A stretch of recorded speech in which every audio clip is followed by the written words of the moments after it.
రైటిక రాష్ట్ర ప్రజలు ఎంతో భక్తి శ్రద్ధలతో జరుపుకునే గోదావరి పుష్కరాలకు రంగం సిద్ధమవుతోంది. 2027 జూన్ 26 నుంచి ఈ మహాపుష్కరాలు ప్రారంభం కానున్నట్లు మంత్రి ఆనం రామనారాయణ రెడ్డి అధికారికంగా ప్రకటించారు. ఈ ప్రతిష్టాత్మక వేడుకను అత్యంత వైభవంగా నిర్వహించేందుకు ప్రభుత్వం ఇప్పటికే కసరత్తు మొదలుపెట్టిందని, రాష్ట్ర స్థాయిలో ఇప్పటికే 3 కీలక సమావేశాలు నిర్వహించి పుష్కరాల ఏర్పాటుపై ప్రాథమిక రోడ్ మ్యాప్ను సిద్ధం చేసినట్టు మంత్రి వెల్లడించారు. భక్తులకు ఎలాంటి ఇబ్బందులు కలగకుండా గత అనుభవాలను దృష్టిలో ఉంచుకొని అత్యున్నత ప్రమాణాలతో సౌకర్యాలు కల్పించడమే లక్ష్యంగా ప్రభుత్వం అడుగులు వేస్తోందని ఆనం రామనారాయణ రెడ్డి పేర్కొన్నారు.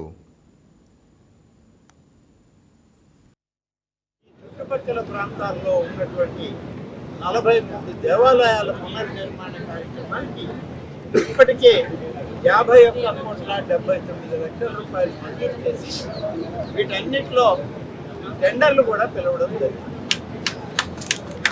ఎక్కడ కూడా నిధుల కొరతని కానీ, గోదావరి పుష్కరాలకి ఆలయాల నిర్మాణం చేయలేమని కానీ, మాకు ఎన్ని ఒత్తిళ్ళు ఈ ప్రభుత్వం మీద ఉన్నా గౌరవ ముఖ్యమంత్రి గారి యొక్క ఆలోచన, గోదావరి పుష్కరాలు ముఖ్యమంత్రిగా నేను మళ్ళీ వచ్చి చేస్తున్నాను, ఇది ఒక అదృష్టం, పూర్వజన్మ సుకృతం.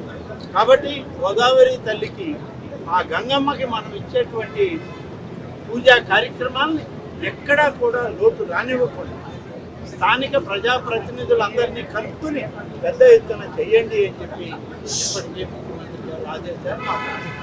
కూటమి నాయకులు శ్రీ ఉప ముఖ్యమంత్రి పవన్ కళ్యాణ్ గారు, అలాగే భారతీయ జనతా పార్టీ కేంద్ర ప్రధానమంత్రిగా ఉన్నటువంటి మోడీ గారు, ఇక్కడ ఉన్నటువంటి నాయకులు వీళ్ళందరూ కూడా కలిసి మాకు ఇచ్చేటువంటి పూర్తి సహకారంతో ఈ యొక్క గోదావరి పుష్కరాలని విజయవంతంగా జరపడానికి ఏర్పాట్లన్నీ కూడా పూర్తి చేస్తున్నామని చెప్పి నేను మీకు మనవి చేస్తాను.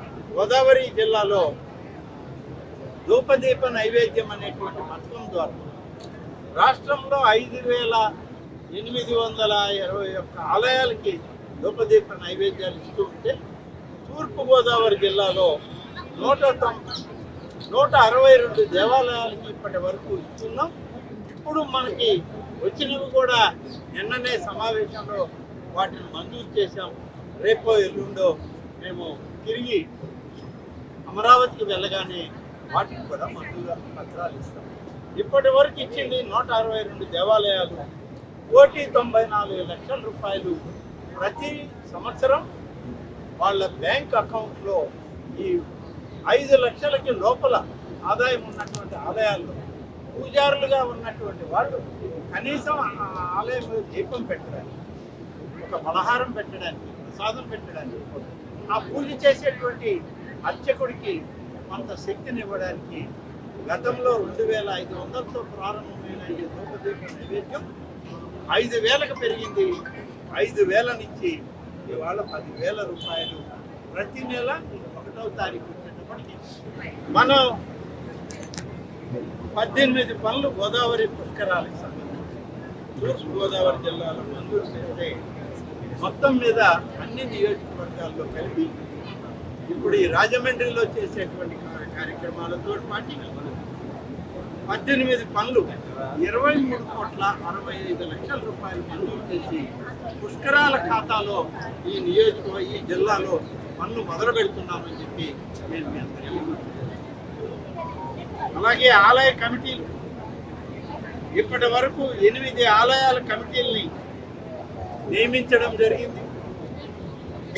వీటితో పాటు అన్నవరం, ద్వారకా తిరుమల ఈ 2 ఆలయాల కమిటీలను కూడా 2 రోజుల క్రితమే ప్రభుత్వం ఆమోదించింది. ఈ 3 రోజుల సెలవుల కారణంగా ఆదేశాలు ఇవ్వలేదు. రేపు వెళ్ళగానే ఆ 2 ఆలయాల మాలక వర్గాలకు కూడా ఆదేశాలు ఇవ్వడం జరుగుతుంది అని చెప్పి.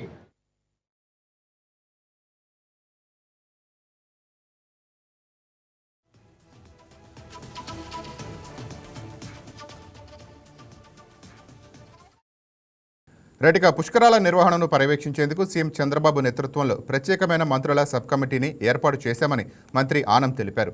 గోదావరి పరివాహక ప్రాంతానికి చెందిన 12 మంది మంత్రులతో కూడిన ఈ కమిటీలో క్షేత్రస్థాయిలో పనులను సమన్వయం చేయనుందని ఆయన చెప్పారు. ఘాట్ల నిర్మాణం, రవాణా సౌకర్యాలు, భద్రతా ఏర్పాట్లు, పారిశుధ్యంపై ఈ కమిటీ నిరంతర సమీక్షలు జరుపుతుందన్నారు. కోట్లాది మంది భక్తులు తరలివచ్చే అవకాశం ఉన్నందున ఇప్పటి నుంచే పక్కా ప్రణాళికలతో ముందుకు వెళ్తున్నామని, ఆధ్యాత్మిక ఉట్టిపడేలా ఈ పుష్కరాలను నిర్వహిస్తామని మంత్రి ఆనం రామనారాయణ రెడ్డి ధీమా వ్యక్తం చేశారు. కాబట్టి గోదావరి తల్లికి, ఆ గంగమ్మకి మనం ఇచ్చేటువంటి పూజా కార్యక్రమాన్ని ఎక్కడా కూడా లోటు రానివ్వకుండా స్థానిక ప్రజాప్రతినిధులందరినీ కలుపుకుని పెద్ద ఎత్తున చెయ్యండి అని చెప్పి